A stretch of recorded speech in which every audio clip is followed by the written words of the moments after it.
की दृष्टि से भारत को समझने के लिए प्रस्तावना के रूप में दो शब्द पहले भाग में कहे थे, और ये भी हमने कहा कि इस एपिसोड में हम 1947 से 1950 तक लेंगे।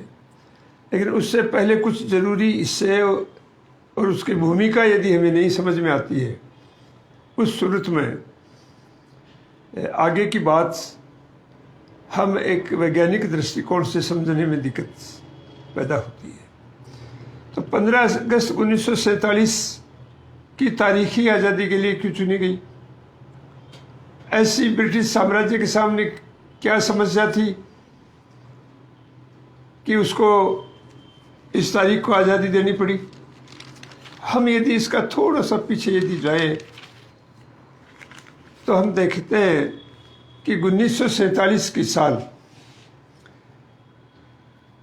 ये भारत उपमहाद्वीप की दुनिया की सबसे बड़ी त्रासदी थी। जो भारत और पाकिस्तान का बंटवारा एक ज़मीन के टुकड़े का बंटवारा नहीं था, इंसान की नस्लों का बंटवारा था, जिसके अंदर 1 करोड़ और 45 लाख लोग विस्थापित हुए।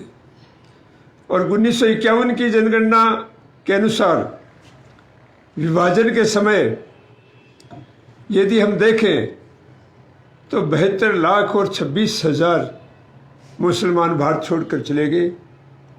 72 लाख और 49 हजार हिंदू और सिख पाकिस्तान से भारत आए, जिसमें 2.5 लाख से लेके 10 लाख तक लोग मारे गए।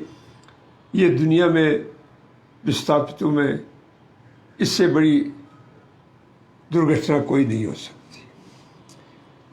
जब सेकेंड वर्ल्ड वार समाप्त हुआ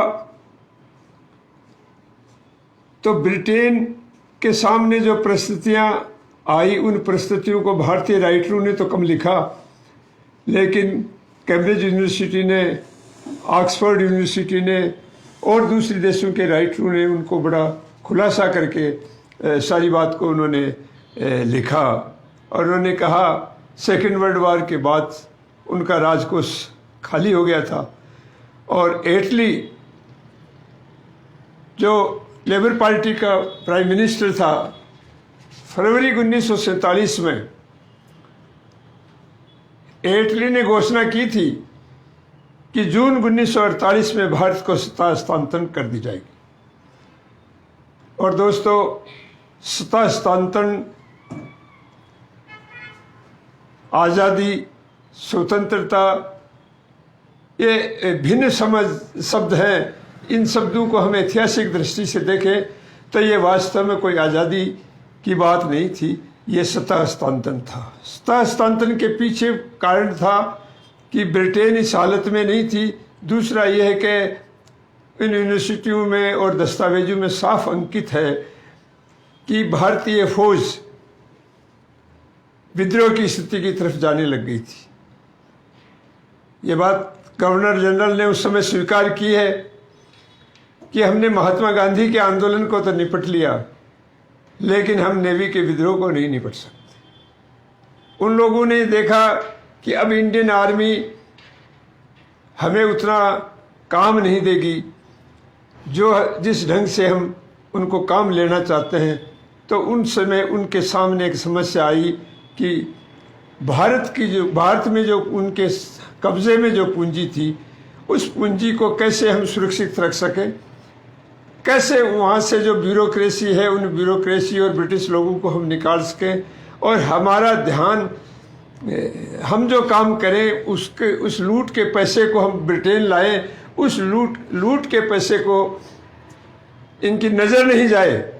इसलिए एक मैकमोहन रेखा बना करके इस मुल्क के 2 टुकड़े किए, जिसके अंदर लाखों की त्रासदी हुई। और जब जून 1948 की घोषणा करने के बाद एक एक्ट आया, independent act India independent act 1947 British parliament में, जिस एक्ट के अंदर ये साफ लिखा था कि हमें ये सत्ता हस्तांतरण करना आवश्यक है, अन्यथा हम इसको नहीं सुरक्षित रख पाएंगे। और जब 15 अगस्त 1947 की तारीख मुकर्रर की 1 साल पहले जो देने की बात आई, तो उसमें मूल कारण ये रहा कि 15 अगस्त 1947 जापान का समर्पण करने की दूसरी वर्षगांठ थी। दूसरी वर्षगांठ का कि उन्होंने ये जीते हैं, और उस वर्षगांठ के दिन ही हिंदुस्तान की आज़ादी का दिन उन्होंने चुना।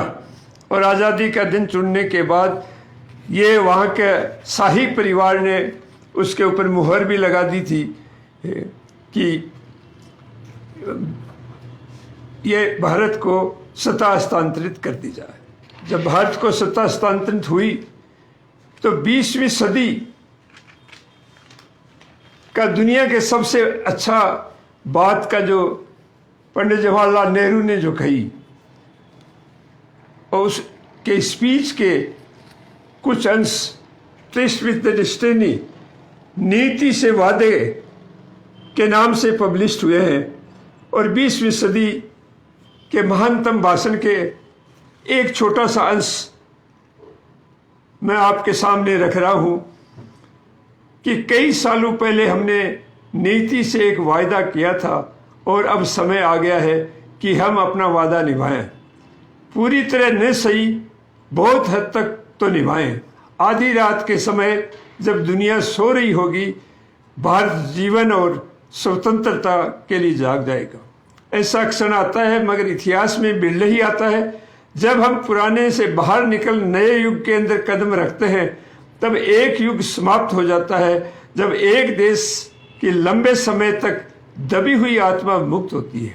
ये संयोग ही है कि इस पवित्र अवसर पर हम भारत और दूसरे लोगों की सेवा करने के लिए समर्पित होने की प्रतिज्ञा कर रहे हैं।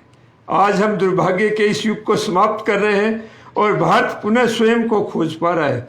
आज हम जिस उपलब्धि का उत्सव मना रहे हैं, वो खेल एक कदम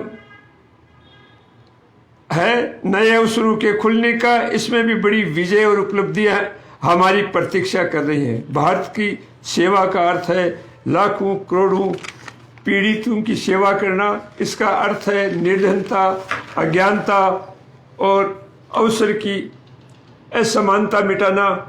हमारी पीढ़ी के सबसे महान व्यक्ति की यही इच्छा है कि हर आंख से आंसू मिटे। संभवतः हमारे लिए संभव हो, पर जब तक लोगों की आंखों में आंसू हैं,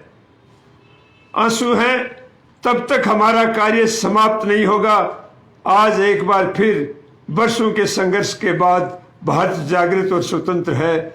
भविष्य हमें बुला रहा है। हमें कहाँ जाना चाहिए और हमें क्या करना चाहिए, जिससे हम आम आदमी, किसानों, श्रमिकों के लिए स्वतंत्रता का और अवसर ला सके। हम निर्धनता मिटा एक समृद्ध लोकतांत्रिक और प्रगतिशील देश बना सके। हम ऐसी सामाजिक, आर्थिक और राजनीतिक संस्थाओं का बना जो प्रत्येक स्त्री पुरुष के लिए जीवन की परिपूर्णता और न्याय की सुनिश्चितता कर सके। कोई भी देश तब तक महान नहीं बन सकता जब तक उसके लोगों के सोच और कर्म में संकीर्णता नहीं है। नेहरू का ये 20वीं शताब्दी के अवसर पर दी हुई बात आज भी सत्य है। और जब 15 अगस्त 1947 को साम्राज्यवादियों ने, इन्होंने जो मित्र राष्ट्रों ने बम डाले, एटम बम डाले और जापान को सिलेंडर किया, उसकी वर्षगांठ के ऊपर इस देश को आज़ादी की सत्ता का हस्तांतरण किया और अपनी पूंजी को बचाया। कैसे बचाया और कैसे उन्होंने एक व्यवस्थित ब्रिटिश साम्राज्यवादी व्यवस्थापिका को, नौकरशाही को, ब्यूरोक्रेसी को इन्होंने कायम रख करके जो नेहरू ने बात की थी, उस बात का जस्ट उल्टा 1947 के बाद इन्होंने किया है। इसलिए इन दो शब्दों के साथ आज के एपिसोड को मैं यहीं समाप्त करता हूं और अगला एपिसोड 15 अगस्त 1947 से लेंगे। धन्यवाद।